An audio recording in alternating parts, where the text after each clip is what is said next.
आप लोग भी तो सुविधा की सियासत कर रहे हैं। जहां जहां आपको सूट करता है आप वहां पर अपनी चीजों को ढक लेते हैं, जहां सूट नहीं करता वहां कहते हैं देखिए विपक्ष वाले तो भ्रष्टाचारी हैं। भ्रष्टाचार में आपके अपनों के दाग आपको अच्छे नजर आते हैं। मणिपुर में बेटियां नंगी घुमाई गई है। मोदी जी का ट्वीट दिखाइए, आप एक ट्वीट दिखाइए। यानी जिन्होंने नंगा घुमाया था आप उनके समर्थन में। मैं हूँ यासर मलिक। ये तो हम पे आक्षेप हो गया। हमारे लिए कोई आक्षेप नहीं है, ये सच्चाई है सर। आक्षेप नहीं है। मुख्यमंत्री को जेल में और जो उधर करप्शन के थे उनको, ये तो मैं आपसे कह रहा हूं, इनका दुख भी तो वैलिड है, समझिए ना। और आप देख रहे हैं अपना YouTube चैनल YS3 न्यूज। आपने इतने लंबे लंबे झूठ फेंके, मैं तो नहीं बोला। अब आप बोलिए, पूरा बोलिए। किसने बोला ऐसा? ये पूरी डिबेट का विषय ये होता जा रहा है। कैसे? कि वक्फ बोर्ड बेईमानी करती है, वक्फ बोर्ड जमीनों पर कब्जे करती है, वक्फ बोर्ड में मुसलमान ये करते हैं, हिंदू मारे जा रहे हैं। वहां पूछना चाहिए था बात पूरी हो जाए। हाँ बोलिए। जब हम असली विषय पे आते हैं तभी आप टोकटाकी कर देते हैं और आप इनके लिए ढाल बन जाते हैं। मैं तो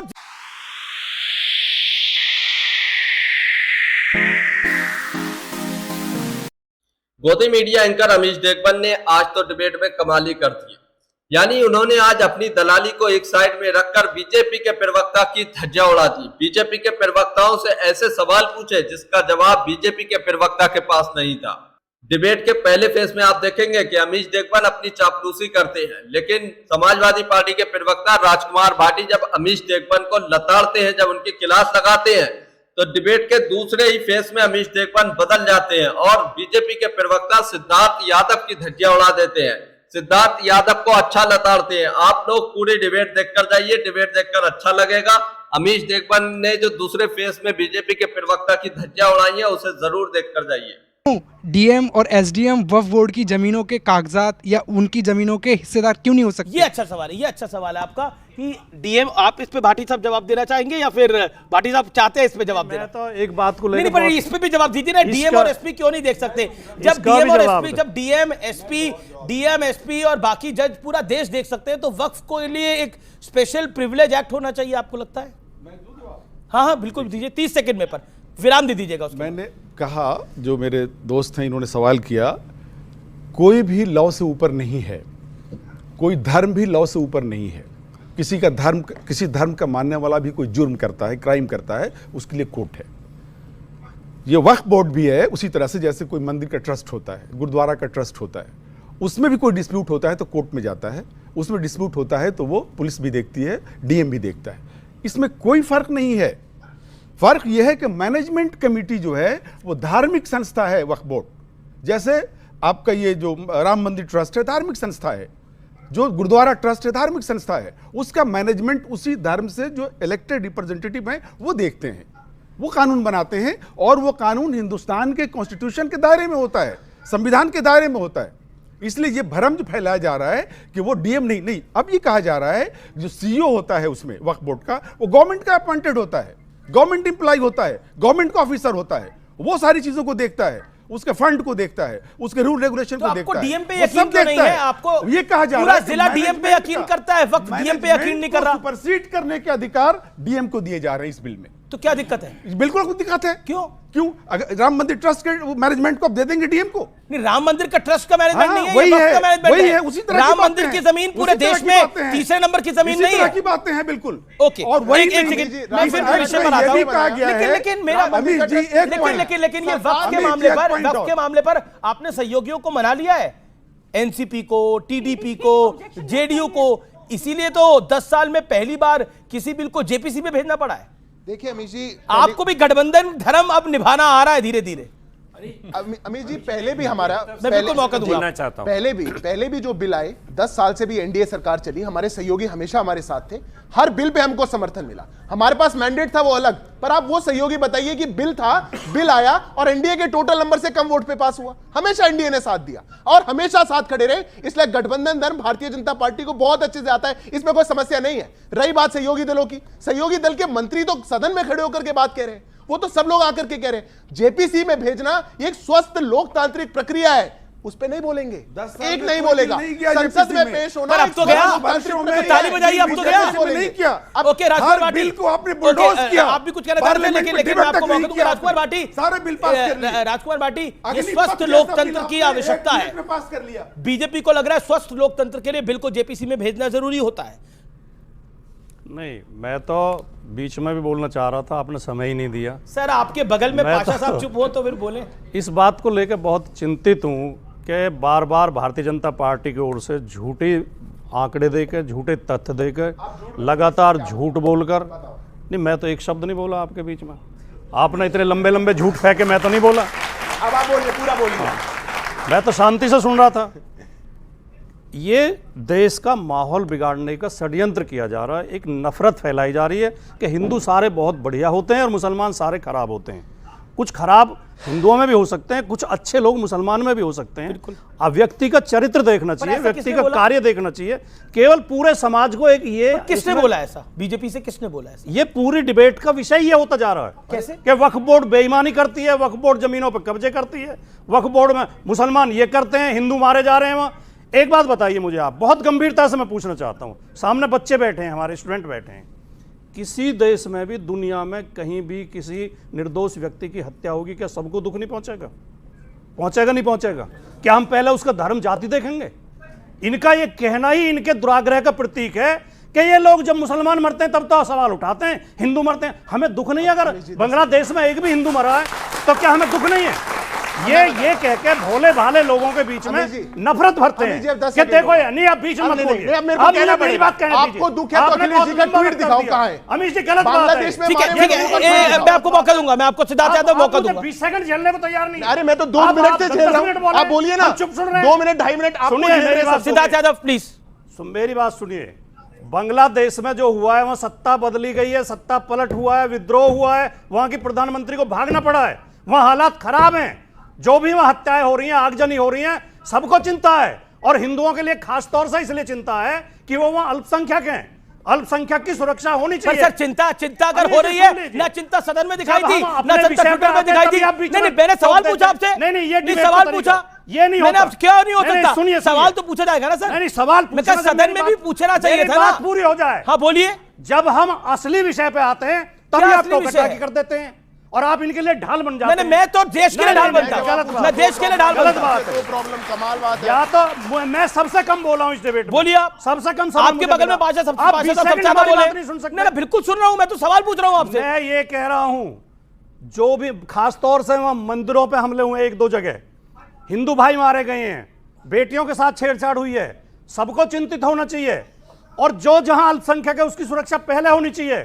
लेकिन हमें वो चित्र भी, उनकी प्रशंसा भी करनी चाहिए कि मुस्लिम लड़के मंदिरों के सामने बैठ के पहरा दे रहे हैं, उनकी सुरक्षा के लिए बैठे हैं जी। कुछ वहां नालायक लोग हो सकते हैं जिन्होंने हमले किए हैं, लेकिन बांग्लादेश हमारा हमेशा मित्र रहा है।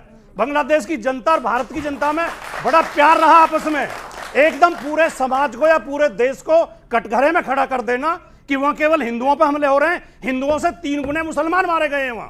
इस हिंसा में जितने हिंदुओं की हत्या हुई है उससे 3 गुना मुसलमानों की हुई है।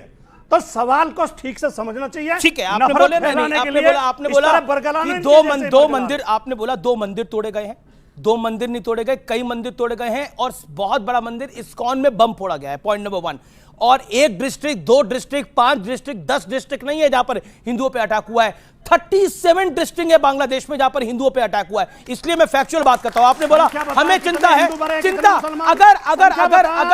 अगर किसी पॉलिटिकल पार्टी को चिंता है तो उनकी चिंता कैसे दिखाई देगी? उनकी चिंता, उनकी मैं सत्य बोल रहा हूं, मैं फैक्ट बोल रहा हूं। वहां के अखबार तक लिख रहे हैं कि हिंदुओं पे अटैक हो रहा है, आपको नहीं दिखाई दे रहा तो मैं कुछ नहीं कर सकता। उनके अखबार लिख रहे हैं। प्रधानमंत्री को देश छोड़कर भागना पड़ा है, उनका परिवार संकट में, उनके घर जला दिए गए। जब प्रधानमंत्री के घर जलाए जा रहे हैं, सुनिए, तो बात सुनिए पार्टी जी, ऐसे नहीं करिए, आप वरिष्ठ हैं, आपका पैनल एनीवे 2:3 है। रिकॉर्डिंग जाके सब सुनिएगा पाशा जी कितनी देर बोले थे, उसके बावजूद आरोप है क्या हम बोल रहे हैं। मैं आपसे एक बात पूछता हूं, शुरुआत इन्होंने क्या बोली? शुरुआत इन्होंने बोली कि सबको दुख है कि वहां पर ऐसा हो रहा है। दुख है तो जता दीजिए, क्यों नहीं बोल पा रहे? क्यों नहीं बताया? आप मेरे को अखिलेश जी का ट्वीट दिखाइए कि वहां पे हिंदुओं के साथ, माइनॉरिटीज के साथ ऐसा हो रहा है कि, और मैं कहता हूं अमित जी, आज छोड़िए, 50 साल में जो वहां पे हुआ है उसका एक ट्वीट दिखा दीजिए। जब से वो राजनीति में आए हैं, एक रिपोर्ट है कि 632 लोग माइनॉरिटीज के बांग्लादेश में हर दिन छोड़ करके जा रहे हैं। एक बार बताइए कभी बोला हो तो? आप मुझे मणिपुर में मोदी जी का ट्वीट दिखा दीजिए। मणिपुर में बेटियां नंगी घुमाई गई है, मोदी जी का ट्वीट दिखाइए। आप मुझे एक ट्वीट दिखाइए। यानी जिन्होंने नंगा घुमाया था आप उनके समर्थन में। मैं मोदी जी का 1.5 घंटे का भाषण की क्लिप देता हूं। मुझे ट्वीट दिखाइए आप। भाषण में भी अखिलेश जी का दिखा दूंगा। आप भाषण में लाइन बताइए जो बांग्लादेश में बोली। इसीलिए वीडियो पूरी अभी जरूर देख कर जाइए। अमीश देगबन अभी जो है बीजेपी प्रवक्ता को खूब धोने वाले हैं। इससे पहले राजकुमार भाटी ने अमीश देगबन को धोया, अब अमीश देगबन जो है बीजेपी प्रवक्ता को धोएंगे। तो पूरी डिबेट देख कर जाइए, आगे डिबेट में और मजा आने वाला है। ये मामला उनकी सेफ्टी का भी है। चलिए वो तो विपक्ष में है, वो सरकार में नहीं है, सरकार में आप है, एक जिम्मेदारी भी है आप लोगों की। बीजेपी के वोट की चिंता है, इन्हें समाजवादी पार्टी पे बदनाम करना। जी जी जी, एक सेकंड, इसका जवाब दीजिए। क्या आपके लिए भी एक सुविधा की पॉलिटिक्स है सिद्धार्थ यादव? अमित जी, आप किसी चीज को तब तक ठीक नहीं कर सकते जब तक आप गलत को गलत नहीं कहेंगे। आप गलत को गलत कहने से शुरुआत तो करिए। अगर जो गाजा पैलेस्टीन में हुआ, अगर उसमें सब लोग बोल सकते हैं, तो बांग्लादेश में कुछ लोग क्यों बोलेंगे? ठीक है, क्यों बोलेंगे? सब लोग क्यों नहीं बोल सकते? Final word. मैम आप ओके, आप भी कुछ कहना चाहते हैं क्योंकि आप बृजमोहन अग्रवाल साहब इस विषय पर 40 सेकंड के लिए? नहीं, मैं सिर्फ ये कहना चाह रहा था कि प्रश्न ये आया था कि क्या आपने अपने एनडीए के बाकी के दलों से पूछ लिया है, उस पर मैं कहना चाह रहा था। पूछते ही होंगे। नहीं, मैं उसी पे कहना चाह रहा था कि ये जो जेपीसी का डिक्लेरेशन हुआ वो उसका एक बहुत बड़ा हिस्सा है, क्योंकि जितने थोड़ा बदलाव दिखाई दे रहा है आप लोगों को भी? नहीं, एनडीए की पहले वर्किंग को समझना पड़ेगा, क्योंकि बहुत गलतफहमी फैलाई जाती है। एनडीए के जितने भी साथी दल हैं उसमें भारतीय जनता पार्टी एक मेजर पार्टी है, लेकिन कोई भी फैसला लेने के पहले हम लोगों की जो लीडरशिप है उसके सामने बातचीत होती है, उनसे बातचीत करके उनकी राय ली जाती है। इस वाले मामले में भी यही हुआ है, इसमें भी यही हुआ है कि जेपीसी होनी चाहिए। ओके ओके ओके ओके, क्या बोली मेरी बहन? देखिए इनकी नाराजगी अलग है। आपने आम आदमी पार्टी, आपने ऑल पार्टी मीटिंग बुलाई, बांग्लादेश के विषय पे ऑल पार्टी मीटिंग बुलाई, आम आदमी पार्टी को नहीं बुलाया। ये भी तो पार्टी है देश की। नेशनल सिक्योरिटी की बात है ना, नेशनल सिक्योरिटी तो इनको लगता है ये मैनेज करेंगे जैसे अब तक कर रहे आ रहे हैं। बॉर्डर सिक्योर नहीं है। नहीं। हाँ तो नहीं, वही तो। पर इनकी भी 2 राज्यों में सरकार है जी, पंजाब बॉर्डर एरिया है। आप लोग भी तो सुविधा की सियासत कर रहे हैं। जहां आपको सूट करता है आप वहां पर अपनी चीजों को ढक लेते हैं, जहां सूट नहीं करता वहां कहते हैं देखिए विपक्ष वाले तो भ्रष्टाचारी हैं। भ्रष्टाचार में आपके अपनों के दाग आपको अच्छे नजर आते हैं? छगन बिल्कुल नहीं, नहीं, बिल्कुल नहीं आते। और आपके बगल में एनसीपी अजीत दादा पवार की पार्टी खड़ी हुई है, और आप लोग क्या बोलते थे उस पार्टी के बारे में, उस पार्टी के नेताओं के बारे में मुझे बताने की आवश्यकता नहीं है। इसलिए मैंने दिया कि सुविधा की सियासत है और देश के लिए यानी इन लोगों के लिए आफत है। हर सियासतदान सिर्फ अपने लिए सोचना चाहता है, अपनी पार्टी के लिए सोचना चाहता है, इनके लिए कौन सोचना चाहता है? मैं 5 सेकंड लूंगा। ये तो हम पे आक्षेप हो गया। हमारे लिए कोई नहीं है, मैं सच्चाई है सर, मैं विनम्रता से आपसे आई बेग टू डिफर, और मैं बिल्कुल स्पष्ट कहता हूं हमारे लिए कोई सुविधा की राजनीति नहीं है। हमारे लिए भ्रष्टाचार माने भ्रष्टाचार। अगर हमने कहा है कि इस देश से corruption has to quit India, अगर ये नारा दिया है नरेंद्र मोदी जी ने तो सबके लिए दिया है। एक व्यक्ति का केस में नहीं हुआ, वो कहीं भी रहे। एजेंसी अपना इंडिपेंडेंट काम करती है, कोर्ट्स अपने इंडिपेंडेंट काम करते हैं। क्योंकि अजीत पवार का नाम आया, उनकी पार्टी के नुमाइंदे हैं, तो उनसे मुझे ये मतलब ये एनडीए में पूरा एनडीए एक तरफ, अजीत दादा पवार वाली एनसीपी एक, हर बहस में हर चर्चा में अजीत पवार का नाम जरूर आ जाता है, छगन भुजबल का नाम जरूर आ जाता है। मैं इस बात का आज बहुत स्पष्ट रूप से बताना चाहता हूं। बोल दीजिए, आज खुले मन से बोल दीजिए, पब्लिक ताली बजाएगी। जी जी जी, ये बात सच है, ये बात सच है कि अजीत दादा पवार पे आरोप लगता है, 70,000 करोड़ का आरोप लगता है, ये बात भी बिल्कुल सच है। लेकिन फिर से समझिएगा कि एक शिकायत होना, शिकायत की जांच होना, और जांच होने के बाद उस शिकायत की हकीकत होना, सच्चाई होना, ये तीन अलग अलग चीजें। अरेस्ट हो गए, कुछ नहीं मिला, ये बीजेपी में शामिल हो गए। बहन मेरी बात तो सुन लीजिए पूरी। इनके केस में ऐसा लगता है मैडम, इनको हर डिबेट में आप लताड़ती हैं। पहली बार तो आए बोलने बात सुनने को तैयार नहीं है। यही पूछिए, इनके केस में अलग कैसे 30 हुआ? सेकंड दीजिए। आरोप लगे, ये अजीत पवार की पार्टी से, हमारे में आरोप लगे, हम जेल चले गए। आपने बोला तो मैंने अजीत पवार का। मेरी बहन सच्चाई सुनने को तैयार नहीं है। पहले देखिए, इनका दुख अलग है, हमारे नेता को जेल में डाल दिया गया और अजीत दादा पवार को उप मुख्यमंत्री बना दिया गया। इनके उप मुख्यमंत्री को जेल में और जो उधर करप्शन के थे उनको यही तो मैं आपसे कह रहा हूं। वीडियो अच्छी लगी हो तो इसको लाइक जरूर करके जाइए। अगर आप भी गौतम मीडिया विरोध करते हैं तो हमारे चैनल YST न्यूज को अभी सब्सक्राइब कीजिए। लेकिन मतलब बुरे आए तो बहुत बुरा लगता है, लेकिन अच्छे आए तो बहुत ज्यादा बुरा लगता है। तो वही हाल है आप दोनों मैं का। सोचता हूँ कि पूरी बात जब समझेंगे तो समझ में आएगा कि इनका दर्द गलत है। तो दोस्तों, आप लोगों ने ये पूरी डिबेट देखी।